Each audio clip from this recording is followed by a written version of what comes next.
ఓం శ్రీ గురుభ్యో నమః. నేను మీ సూర్యకుమారినండి.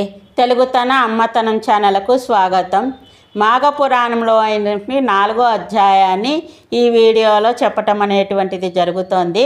కాబట్టి కొత్త వాళ్ళందరూ కూడా సబ్స్క్రైబ్ చేసి పక్కనున్న బెల్ ఐకాన్ని నొక్కండి. మరి ఇక ఈ మాఘపురాణం అనేటువంటి 4వ అధ్యాయానికి వెళుతున్నాము. ఈ 4వ అధ్యాయంలో ఆ పరమేశ్వరుడు పార్వతీదేవికి ఏం చెప్పాడు ఏమిటి అనేటువంటి విషయాన్ని తెలుసుకుందాం. పార్వతీదేవి శివుని మాటలను విని, స్వామి, మరి గురుకన్య సంగమము చేసిన ఆ సుమిత్రుడు సుదేవుని శిష్యుడు, అతడు ఏమయ్యనో వాని వృత్తాంతము తెలియపరచవలసినది అని అడిగిందనమాట అండి. దయ ఉంచి దానిని వివరింపుడని కోరగా శివుడు ఇట్లు పలికెను. ఓ పార్వతి, సరి అయిన ప్రశ్న అడిగితివి, వినుము. సుదేవుని శిష్యుడును తాను చేసిన గురుపుత్రిక సంగమమునకు పశ్చాత్తాపడేను. పశ్చాత్తాపడం అంటే అయ్యో నేను తప్పు చేశానని 10 సార్లు బాధపడేటువంటి దానినే పశ్చాత్తాపడుట అని చెప్తాం. చనిపోదునని గురుపుత్రిక బెదిరించుటచే భయపడి ఆమెతో వ్యభిచరించి తినని అతడు బాధపడుచుండెను. తుదకు తనలోని బాధను భరింపలేక గురువు వద్దకు వచ్చి నమస్కరించి ఇట్లు పలికెను. గురువర్య, పూర్వము నేను మీ వద్ద చదువుచున్నప్పుడు ఒకనాడు సమిధలు మున్నగు వానికి అడవికి మీ ఆజ్ఞచే పోతిని. మీ కుమార్తెయు బంతితో ఆడుకొనుచు నాతో మీరు చూచుచుండగాని అడవికి వచ్చినది. అచ్చట నిర్జనమైన ఏకాంతము మనోహరమైన ప్రదేశమున నన్ను తన కోరిక తీర్పవలసినది బలవంతం పెట్టినది. నేను అందులకు అంగీకరించలేదు. అప్పుడు ఆమె పోయి, నీవు నా మాట విననచో నన్ను కూడానిచో నేనచ్చట నా ప్రాణములను విడిచెదను అనగా బలవంతముగా ఆత్మహత్య చేసుకొందును అని చెప్పాను. నేను లేకుండా నీవింటికి పోయినచో నా తండ్రి నా యందలి ప్రేమచో నిన్ను తప్పక శపించును. మూఢుడా, ఇప్పుడికైనను నన్ను పొంది సుఖించుము అని నన్ను వేగముగా కౌగిలించుకొనుము, రమ్ము నా కోరికని తీర్చుము అని అనేక విధములుగా నిర్బంధించినది. నేనును మీ శాపమునకు భయపడి ఆ అరణ్యమున నీ పుత్రికతో రమ్మించి ఆమె కోరికని తీర్చితి. తరువాత నీ విషయమును మీకు చెప్పుటకు భయపడితిని. మీకు కుమార్తె చేసిన దోహము వలన నేను పాపము పొందితిని. దయించి క్షమించి ఈ పాపమునకు ప్రాయశ్చిత్తమును బోధింపుడని ప్రార్థించు. బోధించుట అంటే చెప్పటం అన్నమాట అని. సుమిత్రుని మాటలను విని సుదేవుడు కొంతసేపు విచారించి ఇట్లు పలికిన. ఓయి, నీవు ఇతరుల ఒత్తిడికి లోనై చేసిన పాపమునకు ప్రాయశ్చిత్తమును అడుగుచున్నావు. వినుము. అన్ని నదులలో మిక్కిలి ఉత్తమమైనటువంటి నది గంగా తీరమునకు పోయి 12 సంవత్సరాల పాటు తపమాచరించుము, అంటే తపస్సు చేసుకో, అదే నీకు తగిన ప్రాయశ్చిత్తమని పలికెను. శిష్యుడైన సుమిత్రుడును గురువు చెప్పిన ఉపదేశమును పాటించి గంగా తీరమునకు ప్రయాణమైన, అంటే గురువుగారు చెప్పిన మాటను తూచా తప్పకుండా ఆచరించుటకు గంగా తీరానికి బయలుదేరాడండి. అతడు తన ప్రయాణంలో ఒకచోటనొక దివ్యమైన ఆశ్రమమును చూచాను. దివ్యమైన అంటే చాలా గొప్పదైనటువంటి ఆశ్రమాన్ని చూచాడండి. ప్రయాణం చేసి అలసిన అతడు అచ్చటి విశ్రమింపదలిచాను, అంటే కొంత విశ్రాంతి తీసుకోదలిచాడనమాట. అచ్చటి వారందరూ శిష్యులు, మిత్రులు, కుటుంబ సభ్యులు మున్నగు వారితో మాఘమాస స్నానము చేసి శ్రీహరిని పూజించి మాఘపురాణమును విరించుండిరి. సుమిత్రుడును వారికి నమస్కరించి, మీరు చేయు వ్రతమేమిటి, దయ ఉంచి వివరింపుడని ప్రార్థించాను.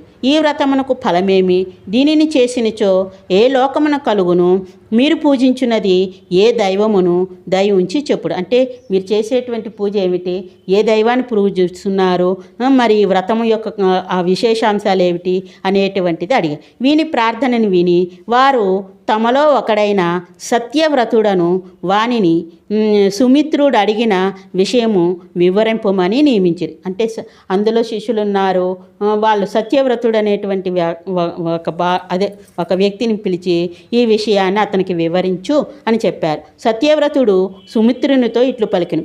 ఓయి, శ్రద్ధగా వినుము. సూర్యుడు మకర రాశిలో నుండగా మాఘమాసమున ప్రాతకాలమున నది, సరస్సు మున్నగవాని యందు స్నానము చేసినవాడు శ్రీహరికి ఇష్టుడగును, అంటే శ్రీహరి ఇష్టపడతాడు. ఇట్లు మాఘమాసమున ప్రాతకాల స్నానము చేసి తీరమున శ్రీహరిని అర్చించి శ్రీహరి మహిమను వివరించు పురాణమును వినుచు మాఘమాసమంతయు గడుపుట పుణ్యప్రదమైన వ్రతము. మాఘ స్నానము మానినవాడు, సత్య శౌచములను విడిచినవాడు, పరులను నిందించువాడు బ్రహ్మహత్య చేసిన వానితో సమానులు. కాబట్టి మాఘమాసంలో చేయవలసినటువంటి పనులేమిటి అనేటువంటిది చెప్తున్నాడు. దానిని విడిచిపెడితే ఏ విధంగా మనం బ్రహ్మహత్య చేసిన వానితో సమానమవుతాము అని చెప్పడం జరిగింది. అబద్ధపు సాక్ష్యమును చెప్పినవాడు, దురాచారుడు, స్త్రీ సాంగత్యలోలుడు, మాఘమాస స్నానము మానినవాడు బ్రహ్మహత్య చేసిన వానితో సమానులే యగుదురు. వీళ్ళందరూ కూడా బ్రహ్మహత్య చేసిన వానితో సమానం. తోటలను కూల్చినవాడు, కన్యలను అశ్వములను అమ్మినవాడు, చెరువుగట్టును తెగ కొట్టినవాడు, పరస్త్రీ సాంగత్యము కలవాడు, దేవద్రవ్యము అపహరించువాడు, తానిచ్చిన దానిని దొంగిలించువాడు, మద్యపానలోలుడు అనిన ఆడిన మాటను తప్పినవాడు, పెద్దలను దేవతలను బ్రాహ్మణులను ద్వేషించువాడు, దేవునికి నివేదన చేయని అన్నము తినువాడు, పితృశేషాన్న భోజనుడు, సోదరుని భార్యతో రమించువాడు, అసత్య భాషణుడు, భుజించుచు అపవిత్రుల మాటలను వినువాడు, పురాణ శ్రవణమును వివాహాది శుభకార్యములను పాడు చేయువాడు, తల్లిదండ్రులను ద్వేషించువాడు, వీరందరూ పాపాత్ములే సుమ. మేము చేయుచున్న ఈ మాఘమాస వ్రతమును పాటించినచో ఈ పాపుల బుద్ధులు మారి పరిశుద్ధులై పుణ్యమునందరు. చూసారా అండి, పాపాత్ముల యొక్క బుద్ధి మారుతుంది. బుద్ధి అంటే ఇది ఇలా చేయడం వల్ల ఇలాంటివి వస్తున్నాయి కాబట్టి మనం బుద్ధిని మార్చుకుందాం, మనం కూడా మారదాం, మంచి పనులకి దోహదపడదాం అనేటువంటి ఆలోచన, బుద్ధి అంటే ఆలోచనేనండి, కలుగుతుంది అని చెప్తున్నారన్నమాట అండి. పాపబుద్ధులు పరిమారి శుద్ధుల పుణ్యములు పొందుదురు. మాఘస్నానము చేసి తీరమున తులసీదళములతో మాధవుని అర్చించిన వాని పుణ్యం మితి లేనిది సుమ. అంటే మితి అంటే ఇంత ఇంత అనేటువంటిది ఏమీ లేదండి. మితంగా అంటే తక్కువగాని, ఇంత ఇంత అంత అనేటువంటిది లేనటువంటి దాన్ని అని చెప్తున్నాడు. వ్రతాంతమున చేయు అన్నదానము ఫలప్రదము. కాబట్టి ఏదైనా చేస్తే అన్నదానం అనేటువంటిది చేయటం చాలా శుభస్కరం అన్నమాట అండి. ఈ వ్రతం ఆచరించిన వానికి పునర్జన్మ ఉండదు, అంటే మరలా తిరిగి పుట్టడం అనేటువంటిది ఉండదు అని సత్యవ్రతుడు మాఘ స్నాన వ్రత ఫలమును పెక్కు విధములుగా వివరించెను. అనేక విధాలు, పెక్కు అంటే చాలా, అనేక అని అర్థం వస్తుంది, విధములుగా వివరించటం జరిగింది. సుమిత్రుడను వారికి తాను చేసిన పాపమును గురువు చెప్పిన ప్రాయచిత్తమును వానికి వివరించాను. అంటే సుమిత్రుడు, నేను ఇలా పాపం చేశాను, నాకు గురువుగారు ఈ విధంగా ప్రాయచిత్తం చేయమని చెప్పారు అని చెప్పటం జరిగిందండి ఆ యొక్క అతనికి. అయితే అప్పుడు వారు మాఘస్నానమును 3 దినములు చేసిన సర్వపాపములు నశించును. మనకిటండి 3 దినాల్లోనే సర్వపాపాలు పోతాయి అనేటువంటిది కావున ఈ మాసమున ఇంకను 3 దినములు మిగిలి ఉన్నది. అంటే ఇంకా మహాశివరాత్రి కూడా మరి మాఘమాసమే కదండి, ఇంకా 3 దినములు. దినములు అంటే రోజులు అని అర్థం అనమాట అండి. ఈ 3 దినములు మాఘ స్నానం ఆచరించి ప్రాయచిత్తంగా గంగా తీరమున తపము చేయమని సుమిత్రునకు హితము పలికిరి. హితము అంటే మేలు కోరేటువంటి వాళ్ళని హితము అంట. మన మేలు కోరి ఎవరైనా మంచి మాటని చెప్పారంటే అండి అది హితము అని భావించాలి. హితము అంటే మేలు కోరటం అని అర్థం అనమాట అండి. దినము అంటే రోజనండి, సంస్కృతంలో దినం అనే చెప్తాము, రోజని చెప్పరండి. కాబట్టి ఇక్కడ 3 దినములు అంటే 3 రోజులని అర్థం అనమాట. సుమిత్రుడును వారి మాట ప్రకారము మాఘమాసము చివరలో మిగిలిన 3 దినములను మాఘస్నానమును చేసి గంగా తీరమునకు పోయి ప్రాయచిత్త తపము ఆరంభించెను. అతడి ఇంద్రియము అదుపులో నుంచుకొని శీతోష్ణముల దుస్సహతమును సహించుచు, అంటే శీతోష్ణములు అంటే శీతలము అంటే చల్లదండి, ఉష్ణము అంటే వేడి అనమాట. ఈ శీతోష్ణములు అనేటువంటిది ద్వంద్వ సమాసానికి ఉదాహరణ వస్తుంది కూడా అనమాట. శీతోష్ణములు దుస్సహతమును సహించుచు నిశ్చల చిత్తముతో న్యాసాగ్రన్యస్త దృష్టి అయి శ్రీహరి శ్రీహరిని ధ్యానించుచుండెను. అంటే ఆ శ్రీహరి ఎందే మనసు నిలిపి ధ్యానిస్తున్నాడు అని అర్థం అనమాట అండి. ఇంకా మోక్షదాయకుడైన శ్రీహరిని శంఖ చక్ర గదాపద్మ విభూషిత చతుర్బాహుని లక్ష్మీ సమేతునిగాను భావించి ధ్యానించుచు మనస్సును అతనిపై లగ్నము గావించి తపించుచుండెను. ఈ నిశ్చలమైన అతని తపము తీవ్రమై వర్ణింపరాని రీతిలో నుండిని. ఈ విధముగా 12 సంవత్సరములు గడిచినవి.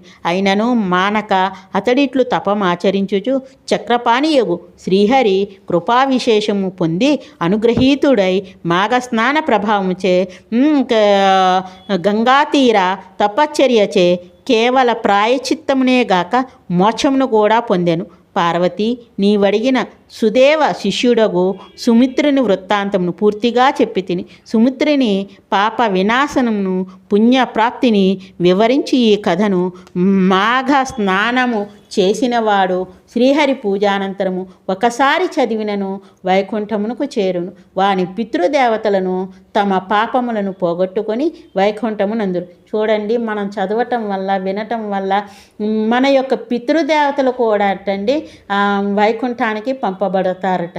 కాబట్టి ఇంతటి గొప్ప విశేషం కలిగిన ఈ యొక్క అధ్యాయము అంతటిది గొప్పదని ఆ పరమేశ్వరుడు చెప్తున్నాడనమాట. ఛందోవిహీనమై మంత్రము, ఓంకారము లేని తపస్సు, మాఘ స్నాన పూజాదులు లేని ధర్మాచరణ వ్యర్థములు సుమ అని శివుడు పార్వతికి వివరించెను. ఛందో విహీనమైన మంత్రం అంటే ఛందోబద్ధమైనటువంటి మంత్రం అనేది ఉంటుందండి. ఓంకారం లేని తపస్సు మనం దేనితో ప్రారంభిస్తాం? ఓంకార నాదం అనేటువంటి శబ్దంతో మాఘ స్నాన పూజాదులు, మాఘమాసంలో స్నానము పూజము చేయలేనటువంటి ధర్మాచరణ వ్యర్థములు సుమ అంటే ధర్మం అనేటువంటిది వ్యర్థమైపోతుంది సుమ అని శివుడు పార్వతీదేవికి వివరించటం జరిగిందండి. ఈ విధంగా 4వ అధ్యాయాన్ని పూర్తి చేసుకున్నాము. 4వ రోజు యొక్క మాఘ పురాణం అనేటువంటిది పూర్తయిందండి. మరి ఇందులోని తప్పులుంటే ఒప్పులుగా భావించండి. ఈ యొక్క ఫలానిది పరమేశ్వరార్పణమస్తు. మాఘమాసంలో 4వ అధ్యాయం చదివినటువంటి పురాణ గాథది పరమేశ్వరునికి అర్పించటం జరుగుతుంది. పరమేశ్వరార్పణమస్తు. చేతులు ఎప్పుడైనా సరేటండి ఇలాగ పెట్టి నమస్కరించటం వల్ల ఇక్కడ బ్రహ్మజ్ఞానం నాడి అనేది ఉంటుంది కదండి. మనకి 11 రంధ్రాలు ఉంటాయండి. 9 నవరంధ్రాలనే చెప్తారు. నవరంధ్రాలే కాదండి, 10వ రంధ్రము పుట్టినప్పుడు మూసుకుపోతుంది, బొడ్డు దగ్గర ఉండేది. 11వ రంధ్రము గాలి వెళ్ళిపోయినప్పుడు తెరుచుకుంటుందండి. అదే ఇక్కడ ఉండేటువంటి రంధ్రము. కాబట్టి ఇలాగ పెట్టి నమస్కరిస్తే పరమేశ్వరుడు చాలా సంతోషిస్తాడు.